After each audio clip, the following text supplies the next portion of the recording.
For the longest time, we have seen fashion brands use the same cookie-cutter models in their adverts.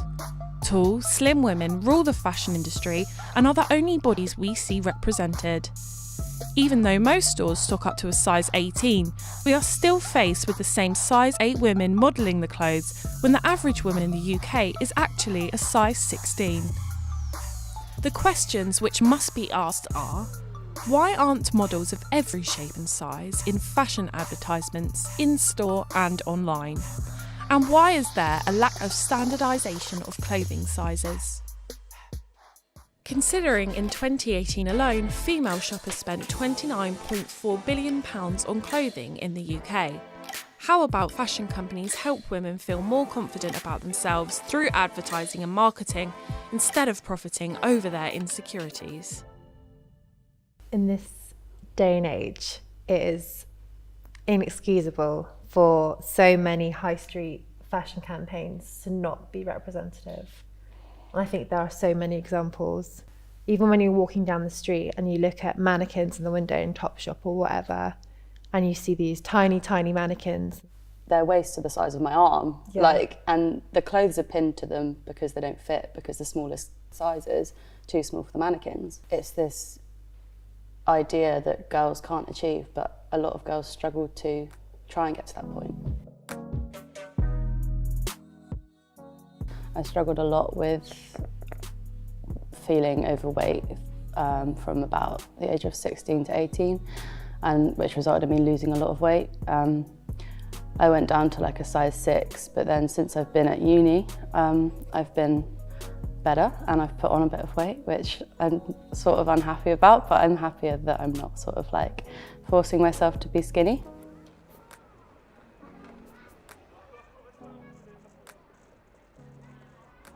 My name's Lewis Sterling. My Instagram handle is Lewis Lamode, and I am a fashion influencer, but also work full-time in recruitment. I'm Katie Constance. My Instagram is Katie Jane Constance. I also work full-time, but do Instagram as well, and my whole kind of theme is basically just me, lifestyle, and it's got all like pink theme. I do go into some high street stores, and if I just was to pick my size, it would just never fit. I spent hours trying things on, and then, oh great, it fits around here, but guess what? The like sleeves or the straps are hanging down here, you know? Or like, oh, these jeans I can get on my leg, but actually it's gaping at the waist. My name is Nicole, and I am a lifestyle blogger. I'm Canadian, and back in the day I just used to go to like every event, every restaurant opening, every cool thing that was happening in my city. So I just kind of fell into it. There was really no intention of it happening. Most of my weight is carried in my thighs and my butt, and even though I might try on something that is my size here, I can't get it over my butt. And then what do you do from there?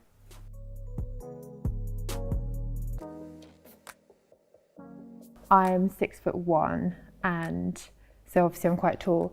And I think when I'm buying clothes online, I can never really tell what it's going to look like when it comes through the door. So I've just done an order, and I've had to get things in a lot of different sizes.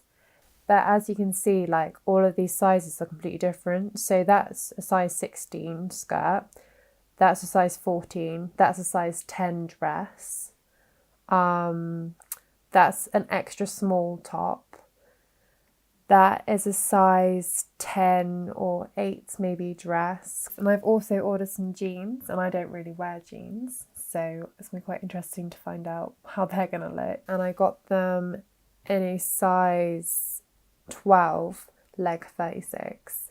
We are now going to put high street brands to the test with Molly as she tries on clothes from her most recent ASOS order. I'm trying on the first item, which is a red skirt. I'm quite excited for this one.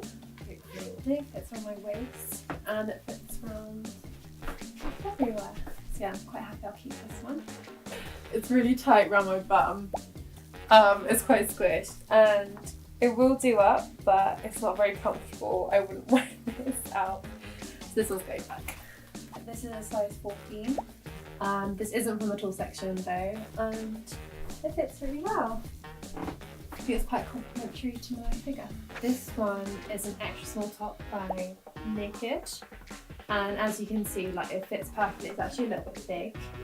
So these are a pair of jeans. They're from Noisy May, that's the brand. They're a size 12 and their leg length is 36, which is my length. I don't think they're gonna go over my bum. No, they're not gonna go over my bum. It's clear to see from this experiment that Molly doesn't conform to a specific size and can range from a size 6 up to a size 16 depending on the shop and fit. This shows us a lot about the standardisation of sizes between each brand.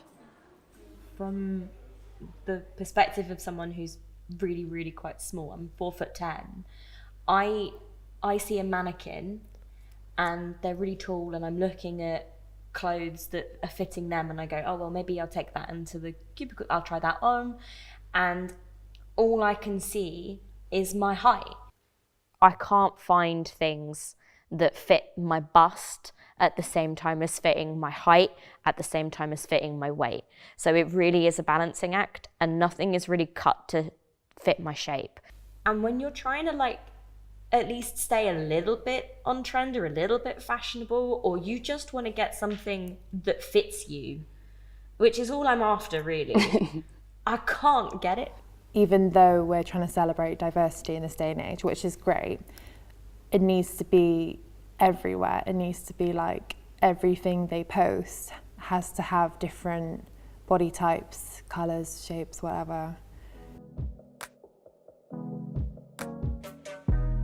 They'll advertise it as a size 16, as you were saying about with the sizes, and they'll have like a really like slim person wearing it, and it's like, I have no idea what it's going to look like on me because that person's like half size.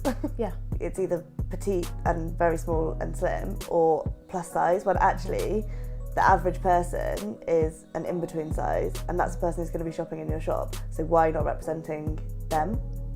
I find that this is where social media has really helped, because you typically do not see that mid-size in commercial advertising, but then on social media you do. So I think that's where, I mean, perspective is everything, but you can find it on your social media, which really we tend to look to social media more than we're looking to commercials these days anyways.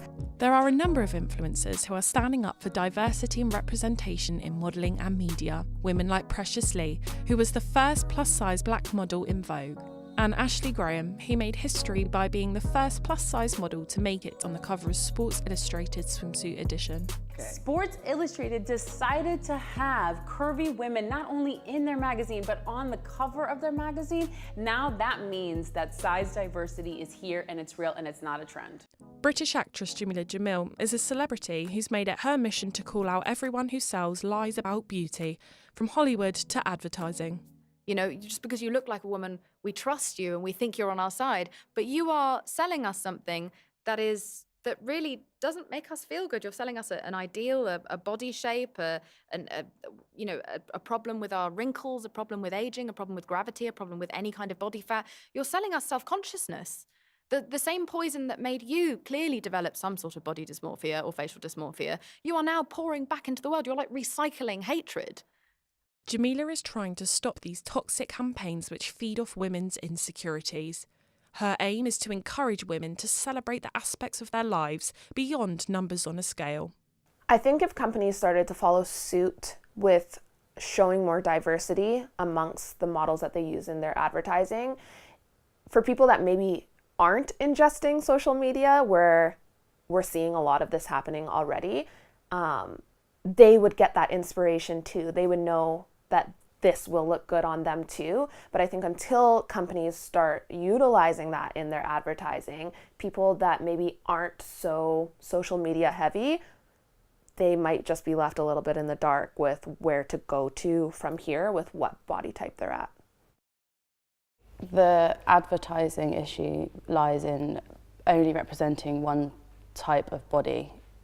And I think in order for that to change, they need to gradually involve other body types, not necessarily just plus size models, because I feel like a lot of the time it's either a size 8 or a size 18. And what about the people in the middle? I think they need to be represented just by maybe changing the mannequins or changing the models on the front of the shop or on their online marketing, because that will bring more people to feel more comfortable to go into the shops and buy stuff online, knowing that they know what it's going to look like when they put it on. There's no point like getting myself bogged down in something that's just not at all me. And because it is so varied now, and like the whole kind of body positivity, there is areas across the internet or magazines or whatever that covers everything. So look at that specific area. Don't look at something else and then like feel down about yourself because it's not a representation of you.